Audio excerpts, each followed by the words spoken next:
2021 সালে Abu Dhabi টি10 league খেলতে গিয়ে আইফোন উপহার পাওয়ার তথ্য গোপন করায় তাকে সব ধরনের ক্রিকেট থেকে 6 মাসের স্থগিত নিষেধাজ্ঞা সহ 2 বছরের জন্য নিষিদ্ধ করেছিল আইসিসি।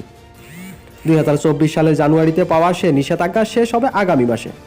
নাসিরের আবেদনের পরিপ্রেক্ষিতে তার 6 মাসের স্থগিত নিষেধাজ্ঞা যেন কার্যকর না হয় এজন্য আইসিসিতেও কথা বলছে বিসিবি। সব ঠিক থাকলে 7 এপ্রিল তার নিষেধাজ্ঞা শেষ হবে। এপ্রিলে নিষেধাজ্ঞা উঠে গেলে চলমান ঢাকা প্রিমিয়ার লিগেও দেখা যেতে পারে তাকে। ক্রিকেটে ফিরতে এরই মধ্যে অনুশীলনও শুরু করেছেন এই অলরাউন্ডার।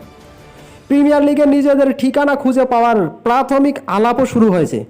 আগামী 20 এপ্রিল থেকে শুরু হবে বাংলাদেশ জিম্বাবুয়ে টেস্ট সিরিজ। জাতীয় দলের ক্রিকেটারদের তখন ঢুকে যেতে হবে আন্তর্জাতিক ক্রিকেটের আবহে। ওই সময় বিকল্প হিসেবে নাসিরকে দলে নেওয়ার কথা ভাবছে বর্তমান চ্যাম্পিয়ন আবাহনী লিমিটেড। এ বিষয়ে ক্লাবটির কোচ হান্নান সরকার বলেন, আগে তার নিষেধাজ্ঞা শেষ হোক। আমার সঙ্গে প্রাথমিক আলাপ হয়েছে। কোচ ম্যানেজমেন্টের সঙ্গে কথা বলে বাকি সিদ্ধান্ত নেব।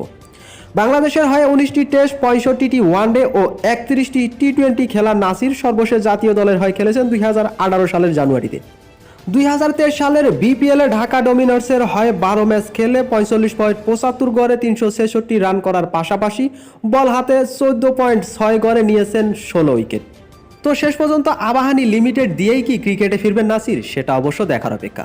তো নাসির সম্পর্কে আপনাদের যদি কোনো মন্তব্য থাকে তাহলে অবশ্যই কমেন্টে জানাবেন। সবাই ভালো থাকবেন, সুস্থ থাকবেন। আল্লাহ হাফেজ।